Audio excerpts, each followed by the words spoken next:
Hello friends, आज की video में हम डिस्कस करेंगे एंशियंट हिस्ट्री के कुछ प्रश्न। आज का हमारा टॉपिक रहेगा सिंधु सभ्यता एवं संस्कृति। इसके पहले का टॉपिक हम पाषाण काल के से बनने वाले जितने भी इंपॉर्टेंट क्वेश्चन थे उन्हें हम डिस्कस कर चुके हैं पिछले दो वीडियो में। इसमें हम डिस्कस करेंगे सिंधु सभ्यता एवं संस्कृति से बनने वाले जो भी घटना चक्र की सीरीज से प्रश्न हैं। यदि आपको घटना चक्र सीरीज के सभी सब्जेक्ट की वीडियो देखनी है तो आप हमारे यूट्यूब चैनल लर्नर्स क्लासेस को सब्सक्राइब करें, लाइक करें एंड शेयर करें। ये सभी यूपी पीसीएस और आरओ में रिपीटेड क्वेश्चन है। यहीं से प्रश्न बनने की संभावनाएं यूपी पीसीएस और आरओ में सबसे ज़्यादा रहती है। तो चलिए शुरू करते हैं, देखते हैं पहला क्वेश्चन। पहला क्वेश्चन है, मानव समाज विलक्षण है क्योंकि वह मुख्यतः आश्रित होता है। मानव समाज विलक्षण है क्योंकि वह मुख्यतः आश्रित होता है किस पर? संस्कृति पर, या अर्थव्यवस्था पर, या धर्म पर, या विज्ञान पर। मानव समाज किस लिए विलक्षण है? वह मुख्यतः किस पर आश्रित होता है? तो यहाँ पर राइट आंसर होगा ऑप्शन बी, अर्थव्यवस्था पर। मानव समाज मुख्यतः अर्थव्यवस्था पर आश्रित होता है। देखते हैं अगला क्वेश्चन। यहाँ पर इसकी एक्सप्लेन देख लेते हैं। मानव समाज विलक्षण या विशिष्ट होता है। मानव समाज विलक्षण या विशिष्ट होता है क्योंकि मुख्यतः वह अर्थव्यवस्था पर आश्रित होता है। अर्थव्यवस्था में जैसे जैसे परिवर्तन होता है वैसे वैसे समाज भी परिवर्तित होता जाता है, जैसे खाद्य संग्राहक, कृषि उत्पादन, उद्योग आदि। अर्थव्यवस्था में जैसे जैसे परिवर्तन होता है सामाजिक व्यवस्था उसी के अनुरूप बदलती रहती है। संस्कृति, धर्म, विज्ञान आदि अर्थव्यवस्था के उत्पादन के साधनों में परिवर्तन के अनुसार ही परिवर्तित होते रहते हैं। जैसे जैसे ही अर्थव्यवस्था बदलती रहती है, जैसे जैसे ही विकास होता रहता है वैसे वैसे समाज भी हमारा परिवर्तित होते रहता है। देखते हैं अगला क्वेश्चन। अगला क्वेश्चन है, हड़प्पा निम्नलिखित में से किस सभ्यता से संबंध है? हड़प्पा का जो है किस सभ्यता से संबंध है? सुमेरियन सभ्यता, सिंधु घाटी सभ्यता, वैदिक सभ्यता, या मेसोपोटामिया सभ्यता। हड़प्पा स्थल जो है ये किस सभ्यता से संबंध है? यहाँ पर राइट आंसर होगा ऑप्शन बी, सिंधु घाटी सभ्यता। हड़प्पा का संबंध जो है ये सिंधु घाटी सभ्यता से है। यहाँ पर इसकी एक्सप्लेन देख लेते हैं। हड़प्पा नामक पूरा स्थल सिंधु घाटी सभ्यता से संबंधित है। हड़प्पा का पूरा स्थल है ये सिंधु घाटी सभ्यता से संबंधित है। इस सभ्यता का प्रथम पुरातात्विक प्रमाण हड़प्पा से प्राप्त होने के कारण सिंधु सभ्यता को हड़प्पा सभ्यता के नाम से भी जाना जाता है। ये यहाँ पर स्टेटमेंट में क्वेश्चन पूछा जा सकता है और कई बार पूछा भी गया है। सिंधु सभ्यता को हड़प्पा सभ्यता के नाम से भी जाना जाता है, तो ये यहाँ पर राइट स्टेटमेंट हो जाता है। सिंधु सभ्यता को हड़प्पा सभ्यता के नाम से भी जाना जाता है। कलानुक्रम की दृष्टि से यह सभ्यता मिस्र एवं मेसोपोटामिया की प्राचीन सभ्यताओं के समकालिक थी। हड़प्पा सभ्यता जो थी ये मेसोपोटामिया की सभ्यता के समकालिक थी। देखते हैं अगला क्वेश्चन। अगला क्वेश्चन है, सिंधु सभ्यता संबंधित है। सिंधु सभ्यता संबंधित है प्रागैतिहासिक युग से, आद्य ऐतिहासिक युग से, ऐतिहासिक युग से, या उत्तर ऐतिहासिक युग से। सिंधु सभ्यता यहाँ पर किससे संबंधित है? सिंधु सभ्यता का संबंध किससे है? यहाँ पर राइट आंसर होगा ऑप्शन बी, आद्य ऐतिहासिक युग से। सिंधु सभ्यता का संबंध आद्य ऐतिहासिक युग से है। सिंधु सभ्यता आद्य ऐतिहासिक काल की सभ्यता है क्योंकि यहाँ पर लेखन कला का ज्ञान तो था किंतु अभी तक इसे पढ़ा नहीं जा सकता। सिंधु सभ्यता जो थी आद्य ऐतिहासिक काल की सभ्यता थी, यहाँ पर लिखा तो जाता था लेकिन उसे पढ़ा नहीं जा सका। देखते हैं अगला क्वेश्चन। अगला क्वेश्चन है, सिंधु घाटी की सभ्यता गैर आर्य थी क्योंकि सिंधु घाटी की सभ्यता गैर आर्य थी, उसका कारण क्या था? वह नगरीय सभ्यता थी, उसकी अपनी लिपि थी, उसकी खेतिहर अर्थव्यवस्था थी, या उसका विस्तार नर्मदा घाटी तक था। क्या कारण था कि सिंधु घाटी की सभ्यता गैर आर्य थी? यहाँ पर राइट आंसर है ऑप्शन ए, सिंधु घाटी की सभ्यता नगरीय सभ्यता थी। ये क्वेश्चन भी कई बार पूछा जाता है, सिंधु घाटी की सभ्यता नगरीय थी, ग्रामीण थी, शहरी थी? तो ये नगरीय सभ्यता थी सिंधु घाटी की सभ्यता। सिंधु घाटी की सभ्यता गैर आर्य मुख्य रूप से इसलिए थी क्योंकि वह नगरीय सभ्यता थी, जबकि आर्य सभ्यता ग्रामीण थी। आर्य सभ्यता जो थी वो ग्रामीण थी और ये सिंधु घाटी की सभ्यता गैर आर्य इसीलिए थी क्योंकि वह नगरीय थी। सिंधु घाटी सभ्यता के गैर आर्य होने का यही मुख्य कारण था कि वह नगरीय सभ्यता थी और आर्य सभ्यता जो थी वो ग्रामीण थी। देखते हैं अगला क्वेश्चन। अगला क्वेश्चन है सिंधु घाटी संस्कृत वैदिक सभ्यता से भिन्न थी क्योंकि इसके पास विकसित शहरी जीवन की सुविधाएं थीं, इसके पास चित्रलेखीय लिपि थी, इसके पास लोहे और रक्षा शास्त्रों के ज्ञान का अभाव था। उपर्युक्त सभी। सिंधु घाटी संस्कृति वैदिक सभ्यता से भिन्न क्यों थी? इसका क्या कारण था? सिंधु घाटी की सभ्यता जो थी वो वैदिक सभ्यता से किस लिए भिन्न थी? यहाँ पर राइट आंसर होगा ऑप्शन डी, उपर्युक्त सभी। ये उसके सभी सिंधु घाटी सभ्यता के सभी कारण थे। इन्हीं सभी कारणों के कारण वह वैदिक सभ्यता से भिन्न थी। इसके पास विकसित शहरी जीवन की सुविधाएं थी। किसके पास? सिंधु घाटी संस्कृत के पास, सिंधु घाटी सभ्यता के पास। इसके पास चित्रलेखीय लिपि भी थी। इसके पास लोहे और रक्षा शास्त्रों के ज्ञान का अभाव था। देखते हैं इसकी एक्सप्लेन। सिंधु घाटी संस्कृत वैदिक सभ्यता से अनेक बातों में भिन्न थी। सिंधु घाटी सभ्यता नगरीय थी। सिंधु घाटी सभ्यता थी नगरीय थी जबकि वैदिक सभ्यता ग्रामीण थी। सिंधु सभ्यता की लिपि भाव चित्रात्मक थी। वैदिक सभ्यता के लोग लोहे तथा रक्षा शास्त्रों के ज्ञान से युक्त थे जबकि सिंधु घाटी के सभ्यता में लोहे के ज्ञान का अभाव था। यही स्टेटमेंट में भी यही कह रहा है कि इसके पास लोहे और रक्षा शास्त्रों के ज्ञान का अभाव था सिंधु घाटी संस्कृत के पास।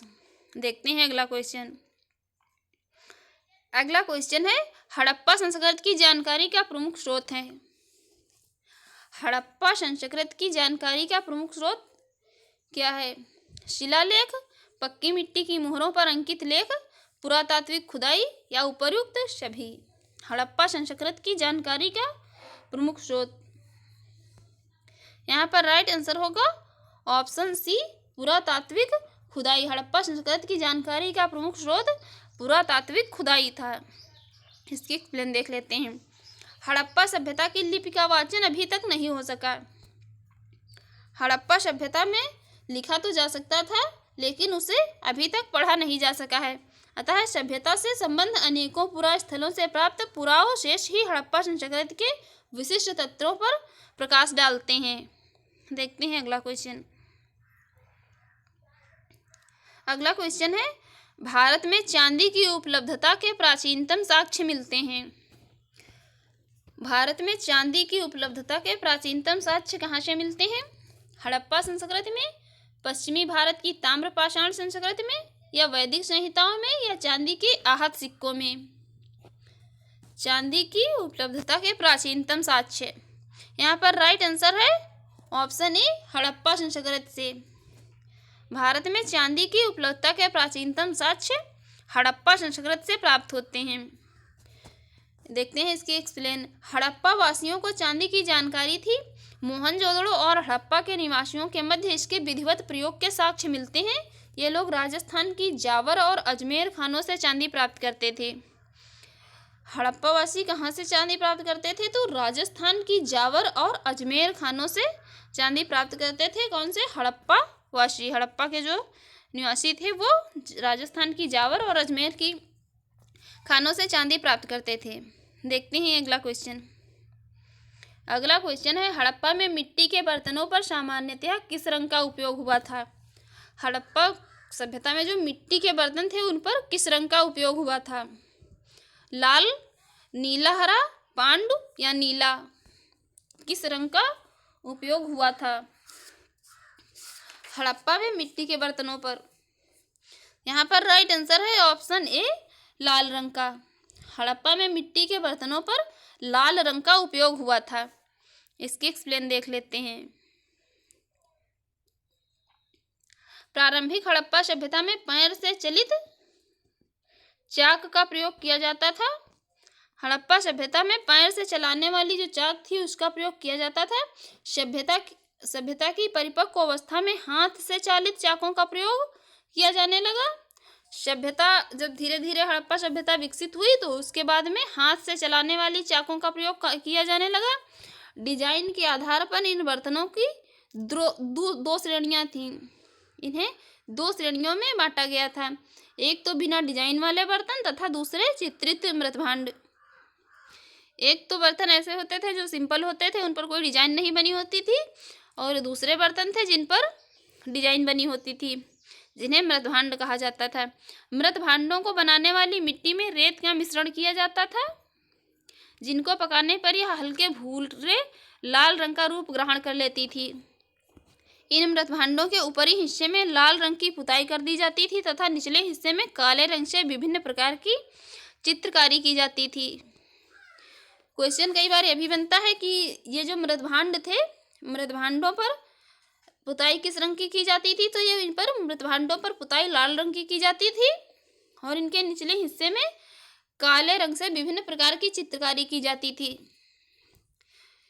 इन पर लाल रंग की पुताई की जाती थी और चित्रकारी काले रंग की जाती थी।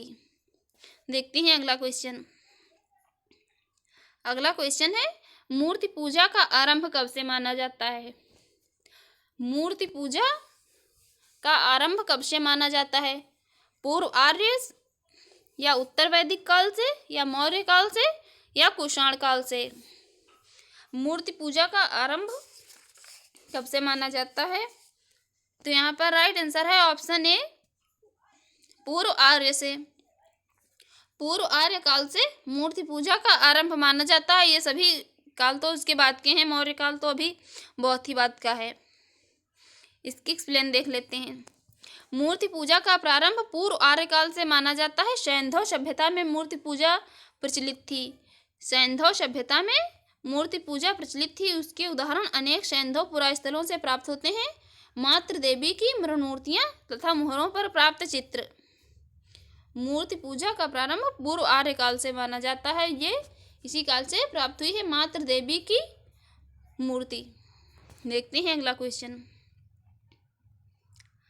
अगला क्वेश्चन है, निम्नलिखित पशुओं में से किस एक हड़प्पा का संस्कृति में पाई मुहरों और टेराकोटा कलाकृतियों में निरूपण नहीं हुआ था?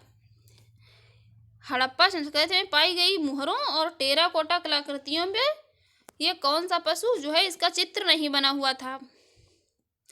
ऑप्शन ए, गाय, हाथी, गैंडा, बाघ। हड़प्पा संस्कृति में जो मुहरें पाई गई थी, तो ये निम्न में से किस पशु का चित्र उन पर नहीं बना था? यहाँ पर राइट आंसर है ऑप्शन ए, गाय। हड़प्पा संस्कृति से जो कलाकृतियाँ या मुहरें पाई गई थी उसमें गाय का चित्र नहीं बना हुआ था, बाकी ये हाथी, बाघ और गैंडे सबके चित्र बने थे उनकी मुहरों पर। इसकी एक्सप्लेन देख लेते हैं। हड़प्पा संस्कृति की मुहरों एवं टेराकोटा कलाकृतियों में गाय का चित्र नहीं मिलता है, जबकि हाथी, गैंडा, बाघ, हिरण, भेड़ा आदि का अंकन मिलता है। गाय को महत्व वैदिक काल में प्राप्त होता है। गाय को जो है वैदिक काल में इसे महत्वपूर्ण माना गया था। इस गाय का महत्व वैदिक काल में प्राप्त हुआ है। देखते हैं अगला क्वेश्चन। अगला क्वेश्चन है, निम्न में से कौन एक हड़प्पा स्थल नहीं है? ये सोहगौरा हड़प्पा स्थल नहीं है, बाकी ये चहुंदड़ो, कोटदीजी, देशलपुर ये सभी हड़प्पा स्थल हैं। ये देशलपुर उत्तर प्रदेश में स्थित है। इसकी एक्सप्लेन देख लेते हैं। सोहगौरा उत्तर प्रदेश के गोरखपुर में राप्ती नदी के किनारे स्थित एक गांव है। यहाँ से मौर्यकालीन ताम्रपात्र अभिलेख मिलता है, जिसमें यहाँ अन्नागार होने का विवरण मिलता है। चहुंदड़ो, कोटदीजी, देशलपुर तीनों हड़प्पा सभ्यता से जुड़े नगर थे।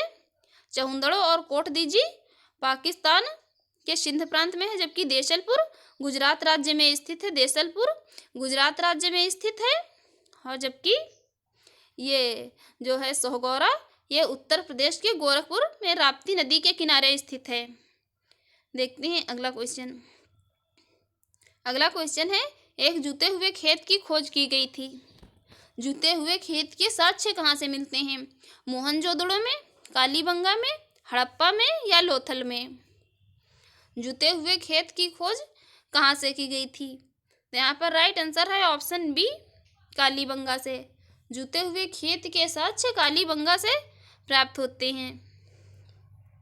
देखते हैं अगला क्वेश्चन। अगला क्वेश्चन यहाँ पर नहीं है, यहाँ पर इतने ही क्वेश्चन ऐड किए गए हैं। फ्रेंड्स, यदि आपको हमारी वीडियो अच्छी लगी हो और यूजफुल रही हो आपके एग्जाम के लिए, तो आप हमारे चैनल को सब्सक्राइब करें, लाइक करें एंड शेयर करें।